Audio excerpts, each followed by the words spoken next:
Hello, this is Tony Heller from RealClimateScience.com talking about the climate emergency. The climate emergency is all over the news. The New York Times says panic might seem counterproductive, but in the case of climate change, we're at a point where alarmism and catastrophic thinking are valuable. This looming catastrophe demands an aggressive global response now. But if we look at the data from Oxford University, we see the exact opposite trend.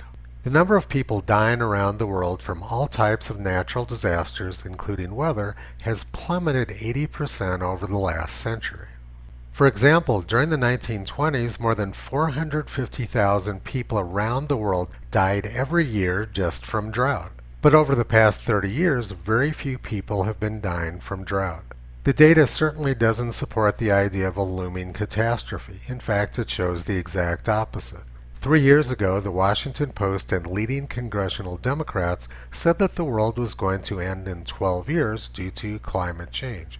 But the data certainly doesn't support the idea that we're headed towards a major catastrophe this decade. And the cover of the current issue of Time magazine shows that the planet is going to burn up because of climate change.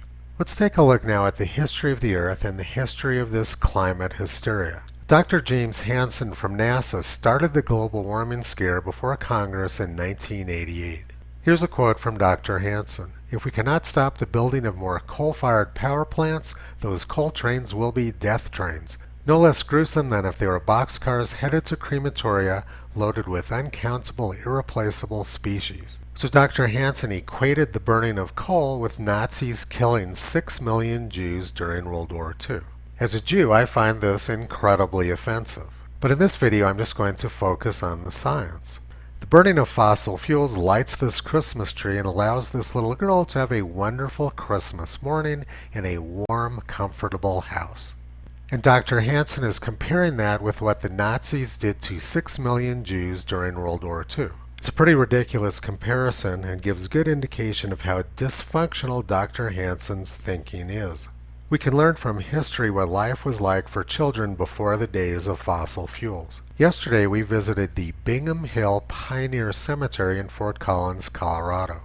The cemetery is full of graves of children who died at a very young age.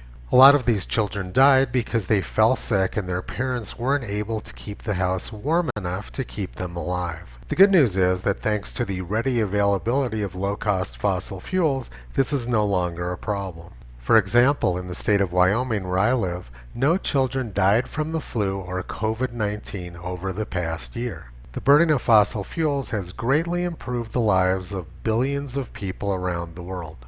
Now let's take a look specifically at coal. Dr. Hansen says coal is as bad as the Holocaust. But let's take a serious scientific look at coal instead. Coal is largely made up of plant fossils. If you've ever been to a natural history museum, you know that hundreds of millions of years ago, Earth was covered with very verdant and luxuriant forests. Many of these trees, when they died, fell down into swamps and became peat and later became coal. When people are burning coal, they're actually burning ancient forests from hundreds of millions of years ago. As these trees grew, they absorbed carbon dioxide from the air and energy from the sun. In other words, coal beds contain hundreds of millions of years of sequestered solar energy and sequestered carbon dioxide. And when we burn the coal, we release that stored solar energy and we also release carbon dioxide back into the atmosphere. The black line on this graph shows the amount of carbon dioxide in the atmosphere over the last 550 million years. You can see that for almost all of the past 550 million years, carbon dioxide levels were much higher than they are now. When these coal beds started forming, CO2 levels in the atmosphere were about 10 times higher than they are now. But as we've already discussed, as these trees grew, they removed lots of carbon dioxide from the atmosphere. Then they fell down, died, got buried in swamps, and new trees grew, which removed more carbon dioxide from the atmosphere. The new trees in turn grew, eventually died, fell down, got buried in swamps, and made room for even more trees to grow in their place. And millions of years later, under pressure, these peat beds in the swamps turned into coal. Notice the ferns in this picture? Now let's look at the piece of coal. There's a fern leaf fossilized into the coal. Coal consists largely of ancient forests and sequestered ancient solar energy. When we burn coal, we are releasing solar energy which the Earth received hundreds of millions of years ago. Now let's look at what happened to the amount of carbon dioxide in the atmosphere as these coal beds formed. When these coal beds started forming, the amount of carbon dioxide in the atmosphere was much higher than it is now. But over the next 100 million years, as these coal beds formed, the amount of carbon dioxide in the atmosphere dropped sharply. So if we burned all of the coal in the Earth, that would return a lot of the stored carbon dioxide back to the atmosphere. We could potentially increase the amount of carbon dioxide in the atmosphere back to what it was when the coal started forming. And this is what Earth looked like when the coal started forming and carbon dioxide levels were 10 times higher than they are now. This doesn't look anything like a climate catastrophe or a mass extinction of species. It's quite the opposite. We don't have to guess what Earth would be like at higher carbon dioxide levels because we have hundreds of millions of years of history to show us exactly what Earth is like at higher CO2 levels. Now let's take a look at what Earth was like 540 million years ago when carbon dioxide was right at its peak of 7,000 parts per million, which is 15 times higher than now. 540 million years ago, when CO2 was at its peak, was the greatest explosion of life on Earth. When CO2 was at its peak, 15 times higher than now, life thrived on Earth like never before. In fact, corals and shellfish evolved during the Cambrian era, right when CO2 was at its peak.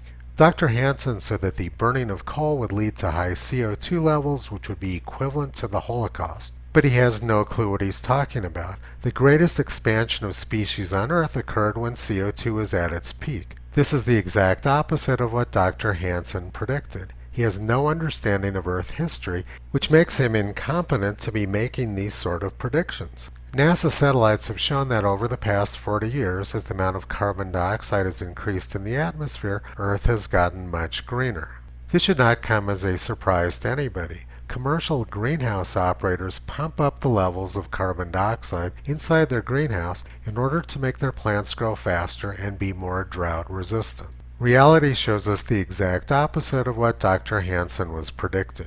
Now let's look at human history. The human race began in Africa where temperatures were very warm.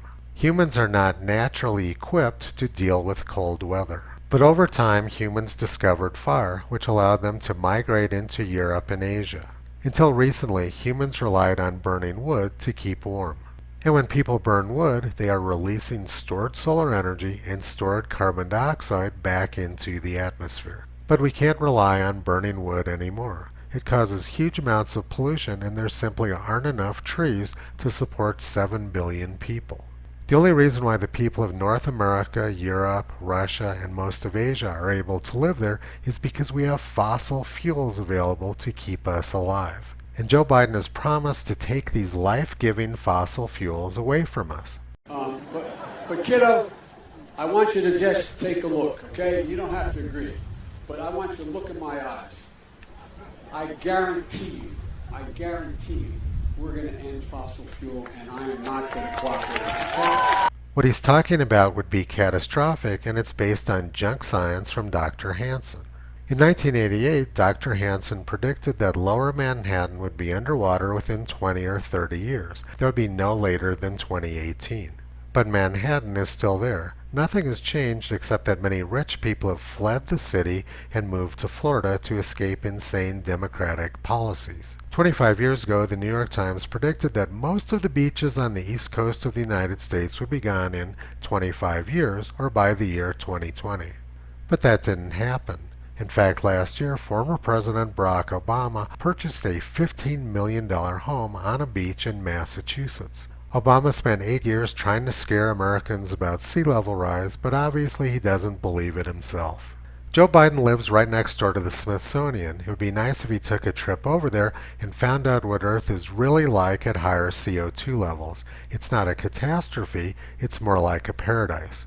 Tens of millions of Americans have moved from cold northern states to southern states because humans like warm climates.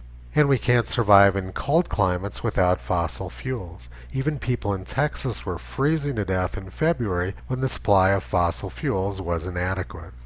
The whole idea of a climate catastrophe is absurd, and equally as absurd is the concept that government climate agreements make any difference. There have been more than 20 climate agreements over the past 30 years, and they've had no impact on the growth of CO2 in the atmosphere. Joe Biden just completed another completely worthless climate meeting, and it won't make any difference either. We should probably remember that Joe Biden was in the White House or the Senate presiding over all of these climate agreements. He's been pulling the same scam on the American people for decades. And Toto has been pulling back the curtain on this mass delusion and insanity for the past 13 years. You can visit him and Kyrie on the web at realclimatescience.com.